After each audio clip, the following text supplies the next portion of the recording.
everyone, our today's topic is GERD, which stands for gastroesophageal reflux disease. It is also known as reflux esophagitis. GERD is characterized by occasional heartburns as well as a sensation of stomach contents returning back to esophagus. Some underlying cases of GERD can have anatomical issues such as hiatus hernia, that is herniation of some part of stomach into the chest, as well as functional such as whenever we are swallowing. It is a prominent that whenever we are swallowing, the lower esophageal sphincter relaxes. But if when we are not swallowing, the lower esophageal sphincter is still in relaxed position, acid contents may come in the esophagus and cause GERD. If GERD prevalence for a longer duration of time, it causes many conditions such as esophagitis and may lead to some serious conditions such as esophageal carcinoma. Now, what are the causes of GERD? First, our lifestyle, that is our dietary habits. हम बहुत ज़्यादा spicy food खाते हैं, बहुत ज़्यादा caffeine intake लेते हैं, जिसकी वजह से हमारे स्टमक का जो एसिड है it readily comes into the oesophagus.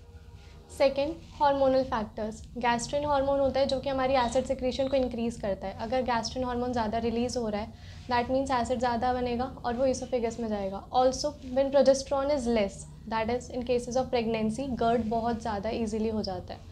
Third, postural changes. A person who is involve in bending, that is stooping position, उसको GERD बहुत ईजिली होगा क्योंकि वहाँ पे उसके postural डिफेक्ट्स हैं.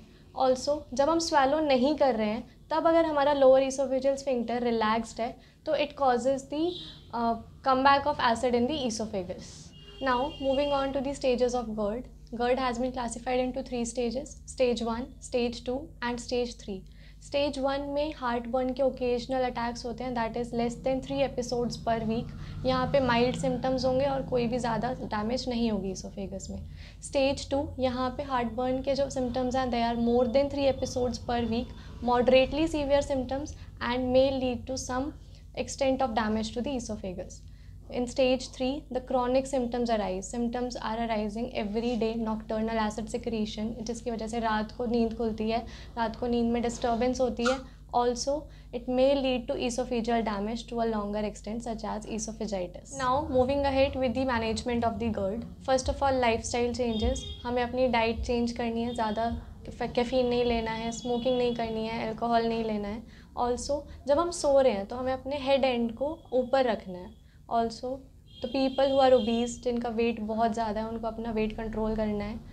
Now moving on to the treatment. हम बहुत सारे ऐसे ड्रग्स भी देते हैं जिसकी वजह से GERD प्रिवेंट होता है और उसका ट्रीटमेंट में हेल्प होती है. For example proton pump inhibitors, ये हमारे सिम्टोमेटिक रिलीफ तो देते ही देते हैं GERD में, प्लस ईसोफेगस में अगर कोई डैमेज हो गई है, कोई लीजन हो गया तो उसमें भी रिलीफ देते हैं. PPI जो है वो मोस्ट इफेक्टिव ड्रग्स माने गए हैं GERD के लिए.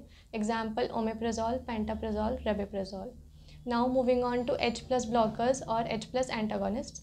ये हमारे गैस्ट्रिक सिक्रीशन की जो एसिडिटी है उनको डिक्रीज़ करते हैं. इनमें हमारे एग्जाम्पल आ जाते हैं ranitidine, cimetidine. Now antacids. Antacids जो है हम हार्टबर्न में देते हैं और वो विद इन मिनट्स एक्ट करते हैं.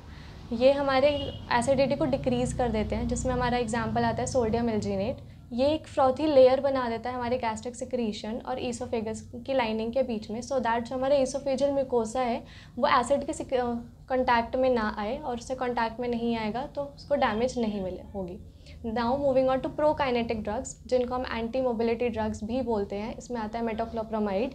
ये हमारे लोअर ईसोफेजियल स्फिंक्टर की टोन को मेंटेन करता है, जिसकी वजह से हमारा एसिड ईसोफेगस में नहीं जाता.